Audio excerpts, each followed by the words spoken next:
Ether, chapter 14. And now there began to be a great curse upon all the land because of the iniquity of the people, in which, if a man should lay his tool or his sword upon his shelf, or upon the place whither he would keep it, behold, upon the morrow he could not find it, so great was the curse upon the land. Wherefore every man did cleave unto that which was his own with his hands, and would not borrow, neither would he lend. And every man kept the hilt of his sword in his right hand, in the defense of his property, and his own life, and of his wives and children. And now, after the space of 2 years, and after the death of Shered, behold, there arose the brother of Shered, and he gave battle unto Coriantumr, in which Coriantumr did beat him, and did pursue him into the wilderness of Achish. And it came to pass that the brother of Shered did give battle unto him in the wilderness of Achish. And the battle became exceedingly sore, and many thousands fell by the sword. And it came to pass that Coriantumr did lay siege to the wilderness, and the brother of Shered did march forth out of the wilderness by night, and slew a part of the army of Coriantumr as they were drunken. And he came forth to the land of Moron, and placed himself upon the throne of Coriantumr. And it came to pass that Coriantumr dwelt with his army in the wilderness for the space of 2 years, in which he did receive great strength to his army. Now the brother of Shered, whose name was Gilead, also received great strength to his army, because of secret combinations.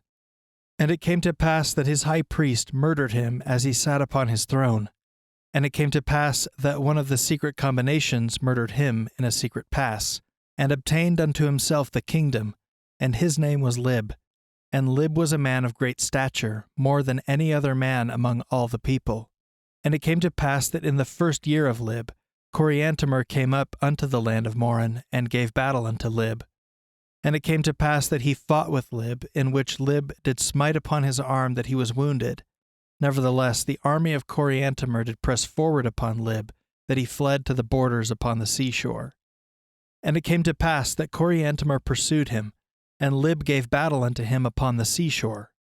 And it came to pass that Lib did smite the army of Coriantumr, that they fled again to the wilderness of Achish. And it came to pass that Lib did pursue him until he came to the plains of Agosh. And Coriantumr had taken all the people with him as he fled before Lib in that quarter of the land whither he fled.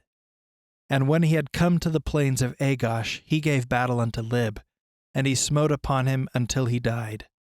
Nevertheless, the brother of Lib did come against Coriantumr in the stead thereof, and the battle became exceedingly sore, in the which Coriantumr fled again before the army of the brother of Lib.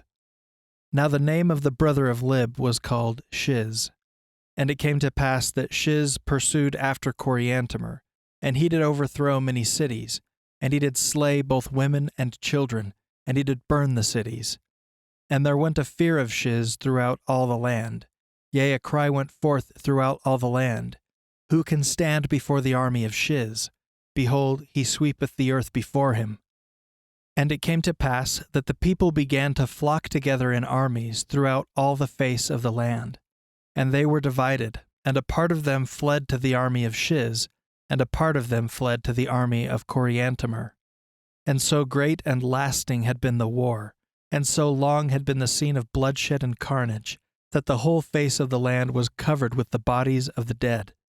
And so swift and speedy was the war that there was none left to bury the dead. But they did march forth from the shedding of blood to the shedding of blood, leaving the bodies of both men, women, and children strewed upon the face of the land, to become a prey to the worms of the flesh.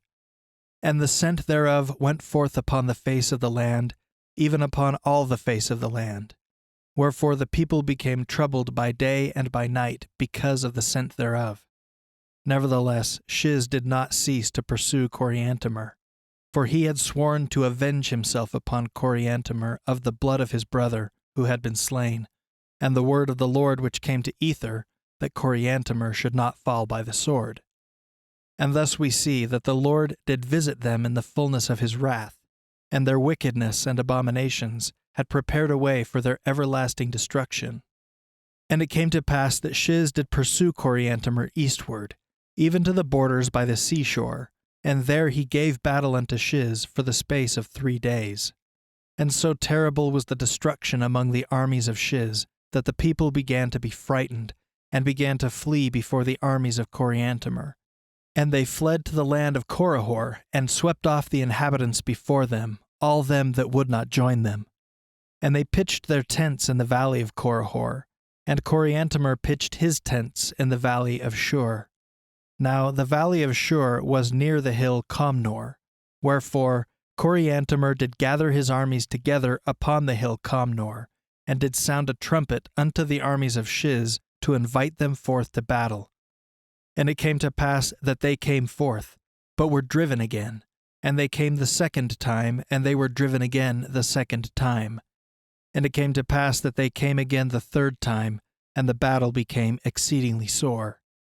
And it came to pass that Shiz smote upon Coriantumr, that he gave him many deep wounds. And Coriantumr, having lost his blood, fainted, and was carried away as though he were dead. Now the loss of men, women, and children on both sides was so great that Shiz commanded his people that they should not pursue the armies of Coriantumr, wherefore they returned to their camp.